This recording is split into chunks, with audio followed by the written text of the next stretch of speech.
আমি ভদ্রকালী বৌঠান সংঘের সভানেত্রী অদিতি চ্যাটার্জি। আমি পার্সোনালভাবেও আমি এটা জানিয়েছিলাম যে রাজ্য জুড়ে যখন কালো মেঘের ঘটা পড়েছে, যেখানে আমাদের সারা রাজ্যে এরকম কালো ছায়া পড়েছে, তো সেইখানে যখন সব ক্লাবগুলো বয়কট করছে সরকারি অনুদান নিতে, আমি তাদেরকে সাধুবাদ জানাচ্ছি এবং তাদের সাথে আমি একমত।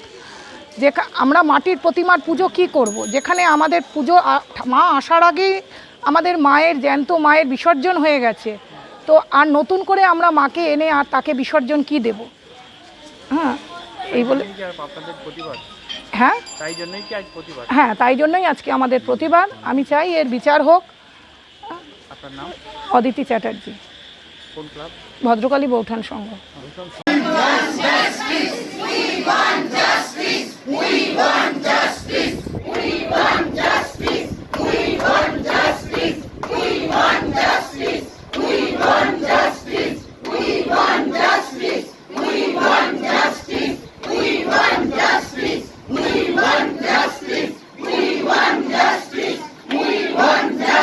Chowdhury golden diamond, Uttarpara, Hooghly.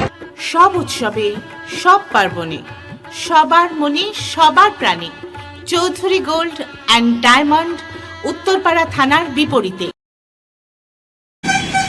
যে রাজ্যে চিন্ময়ী মায়েরা ধর্ষিতা হচ্ছে, সেই রাজ্যে মৃন্ময়ী মায়ের যে পুজো, সেই পুজোয় আমি এখনো পর্যন্ত যা জেনেছি প্রায় 200-র বেশি ক্লাব সেই পুজোয় যে টাকাটা উনি মুখ বন্ধ করার জন্যে দিচ্ছেন, সেই টাকা তারা প্রত্যাখ্যান করেছে। যার মধ্যে একটা নাম আমি পেয়েছি, ভদ্রকালী বৌঠান সংঘ, যারা পরিষ্কার বলেছে যে আমরা এই টাকা চাই না, আমরা সার্বজনীন পুজো করি এবং আমরা মানুষের টাকাতেই আমরা পুজো করব। এর জন্য আমি সেই সমস্ত ক্লাবকে ধন্যবাদ জানাচ্ছি।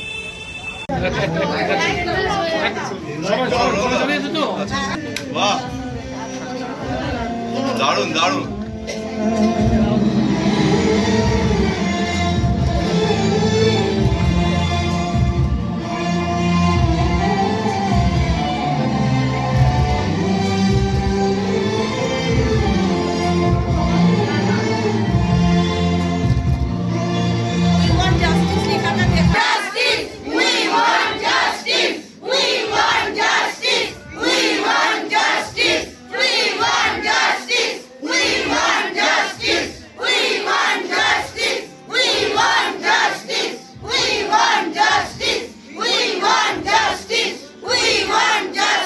বলবেন কেন উত্তরপাড়াতেই পরপর তিনটে এরকম পুজো করছে? দেখুন, প্রথমেই বলবো যারা এই সিদ্ধান্ত নিয়েছেন, ক্লাব তাদের, সিদ্ধান্ত তাদের।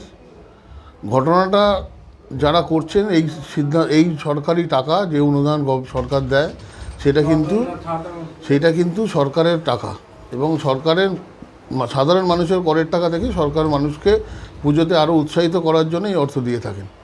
সুতরাং যারা এ নিয়ে পুজোর টাকা নেবেন কি নেবেন না, বা তারা এই পুজোর টাকা নিয়ে তাদের নিজেদের পুজোতে লাগাবেন কি লাগাবেন না, সেটা তাদের ব্যক্তিগত ব্যাপার। ডিএমকে তারা জানিয়েছেন, সাধুবাদ জানে, তারা নেবেন না, ভালো কথা। কিন্তু এদের পুজো না নিলে আরও 1000 পুজো উত্তরপাড়ার বুকে দাঁড়িয়ে আছে, 100 পুজো, যে যারা এই 41,000 পুজোর মধ্যে পড়ে না, তারা টাকা পায় না।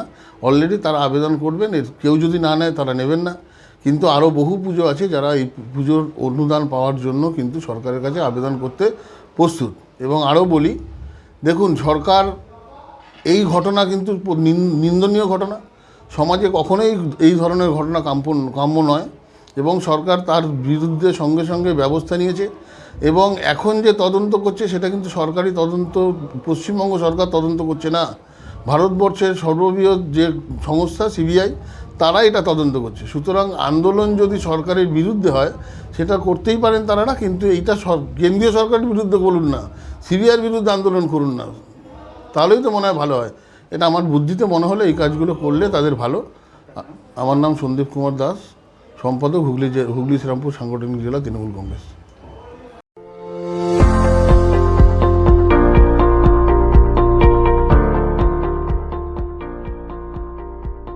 মেডিওয়ালের পক্ষ থেকে সকলকে জানাই সাধারণ আমন্ত্রণ। পেডিক সার্জিক্যাল রেঞ্জে টোটাল রেঞ্জই পাওয়া যায়, যেমন hospital bed, oxygen concentrator, CPAP, BiPAP, তারপর অর্থোপেডিক হুইল চেয়ার, ক্র্যাচ, এলএসবিএল টোটাল রেঞ্জই পাওয়া যায় আমার এখানে।